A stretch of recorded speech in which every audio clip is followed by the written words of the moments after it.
beloved Boss Mike Cervera.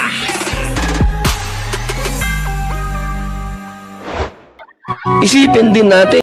Mga kababayan ha, galing ng acting eh. Eto na, galing ng acting mga kababayan. Pakinggan ninyo. Oh, pasok!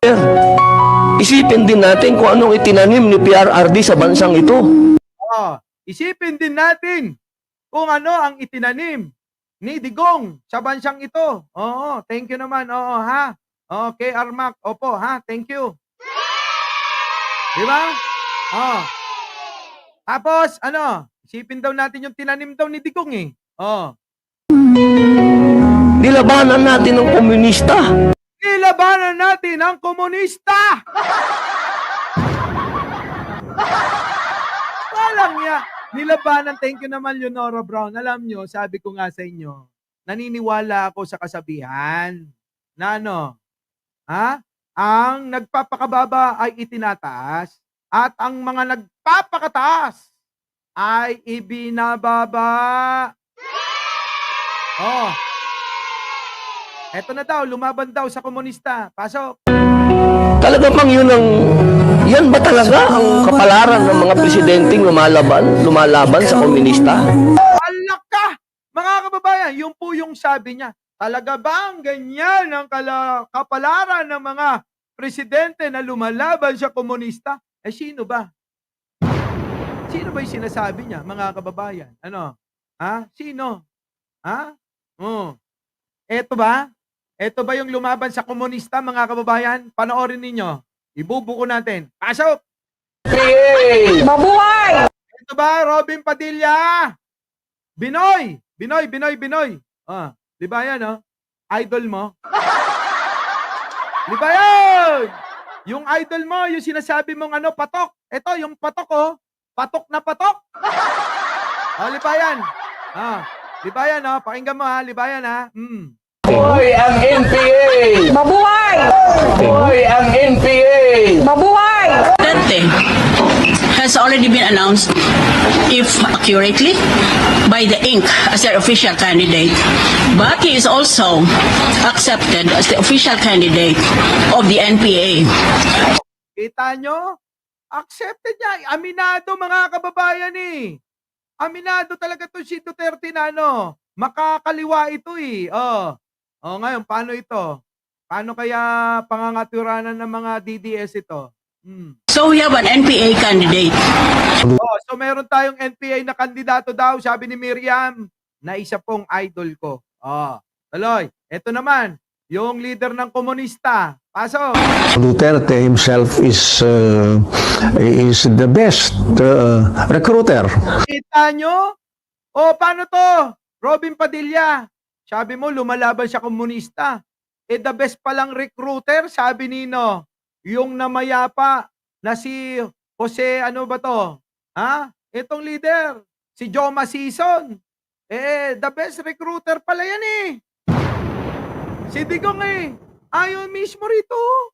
Sa kanilang leader, na si Joma Sison. Grabe. Oh, ano sabi? Robin, tama na drama mo. Bibisto ka namin.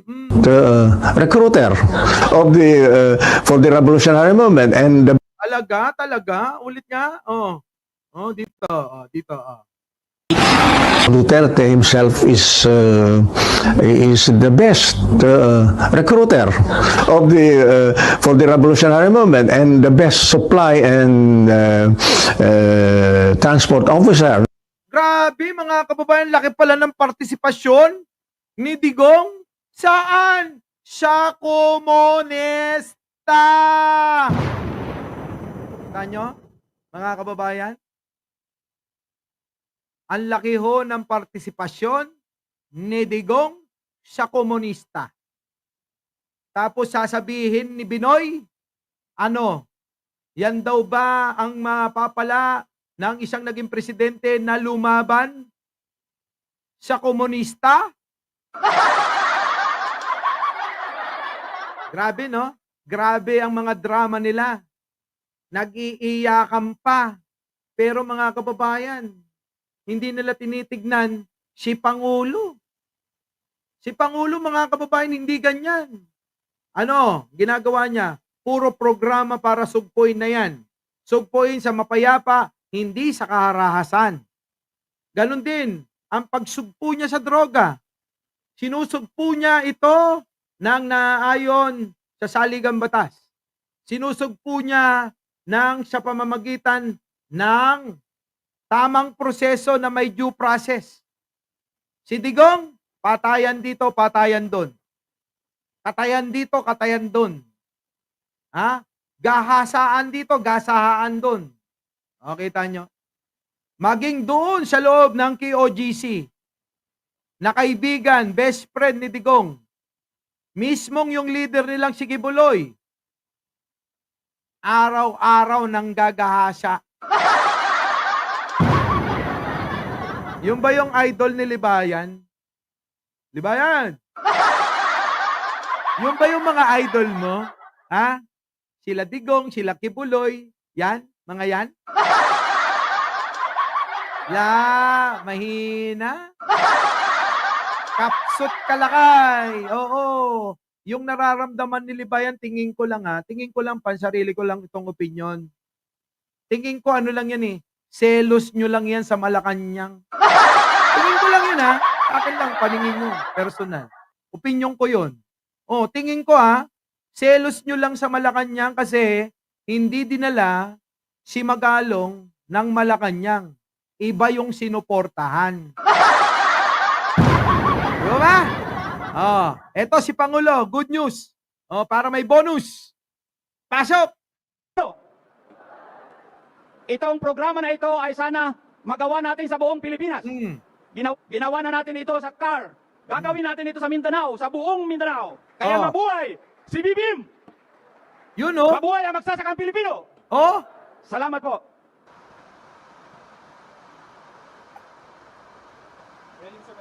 Grabe mga kababayan eto'y kahapon lang ito nangyari.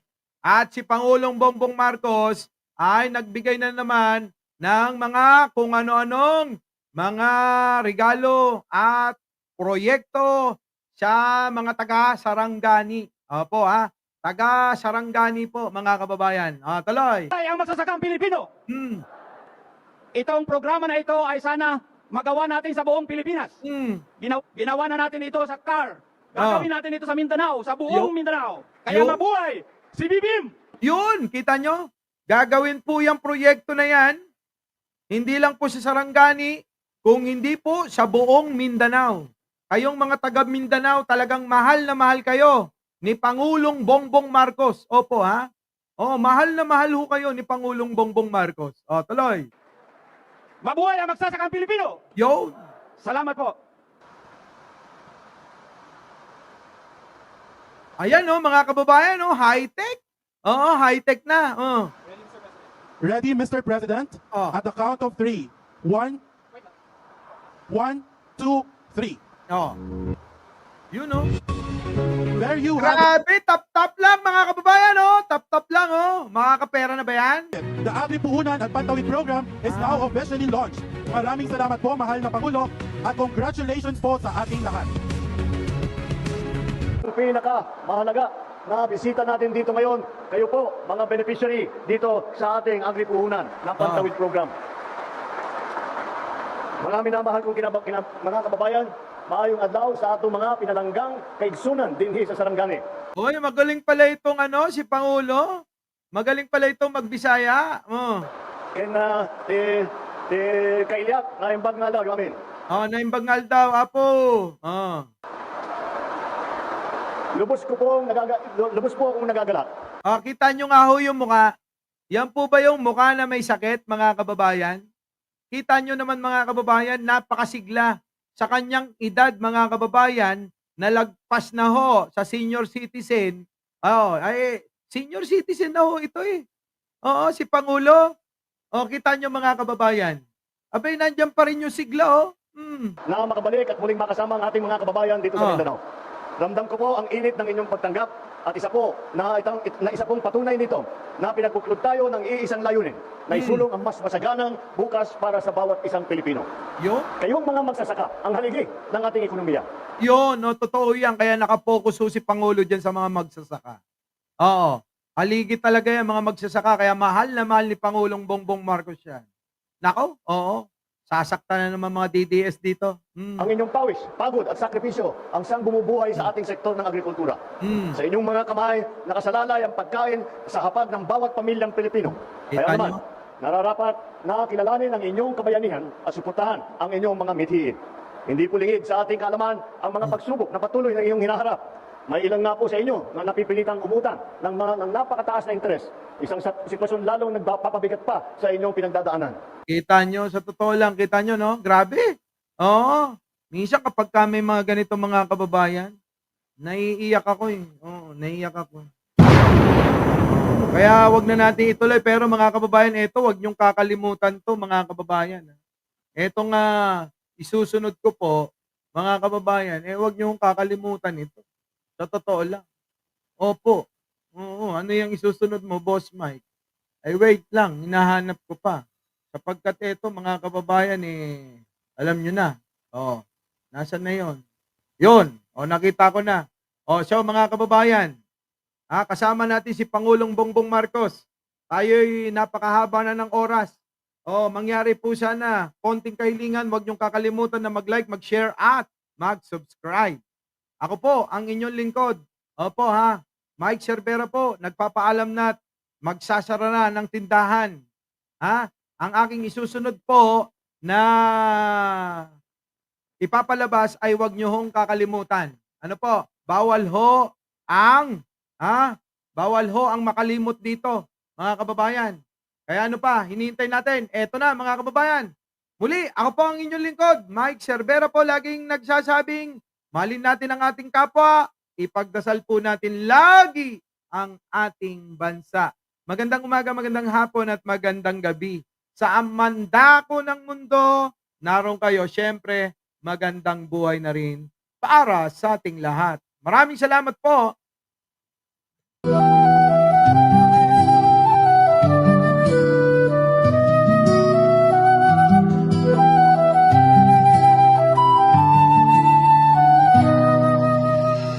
Walang ikinabukasan ang mamgabata, kasi ang tinig nila ay tinakpan ng bala. Sa gabi sila'y sumisigaw, walang nakarinig.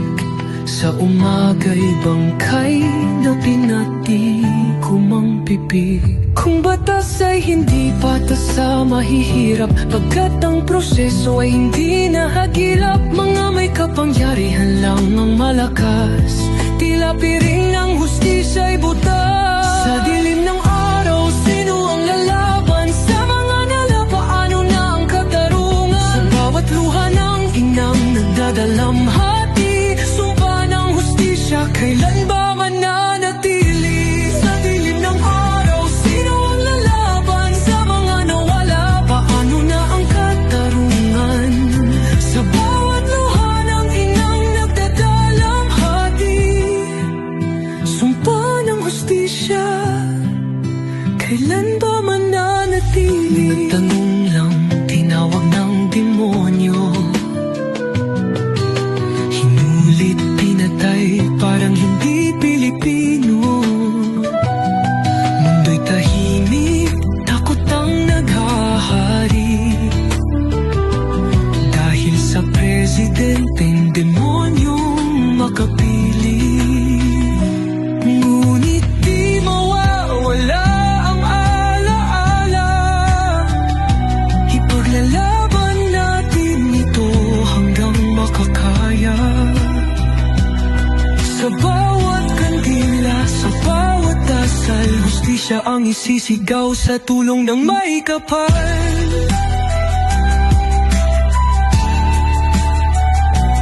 Sa dilim ng araw, sino ang lalaban? Sa mga nawala, paano na ang katarungan? Sa bawat luha ng inang nagdadalamhati, sumpa ng hustisya, kailan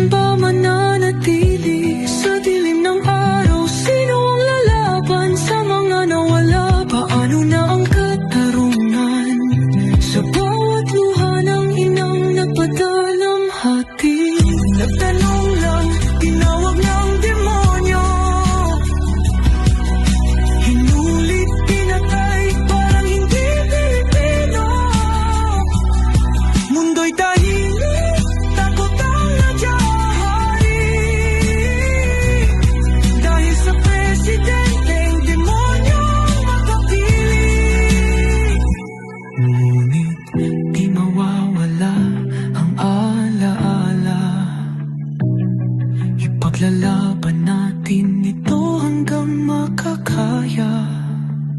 Sa bawat kandila, sa bawat dasal, hustisya ang isisigaw sa tulong ng may kapal. Sa dilim ng araw, sino ang lalaban? Sa mga nawala, paano na ang katarungan? Sa bawat luha ng inang nagdadalamhati, sumpa ng hustisya, kailan ba mananatili? Sa dilim ng araw, sino ang lalaban?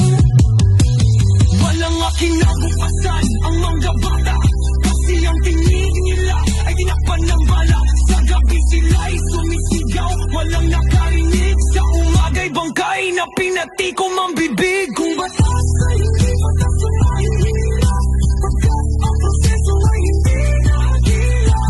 Mga may kapangyarihan lang ng malakas, tila piling ng hustisya ay butas. Sa dilim ng araw, sino ang lalaban? Sa mga nawala, paano na ang katarungan? Sa bawat luha ng inang nagdadalamhati, sumpa ng hustisya, kailan ba mananatili? Sa dilim ng araw, sino ang lalaban? Sa mga nawala, paano na ang katarungan? Sa bawat luha ng inang nagdadalamhati, nagtanong lang, tinawag ng demonyo. Hinulit, pinakay, parang hindi Pilipino. Mundo'y tahimik, takot ang naghahari, dahil sa presidenteng demonyong makapili. Ngunit di mawawala ang alaala, ipaglalaban natin ito hanggang makakaya. Sa bawat kandila, sa bawat dasal. Our beloved Boss Mike Cervera.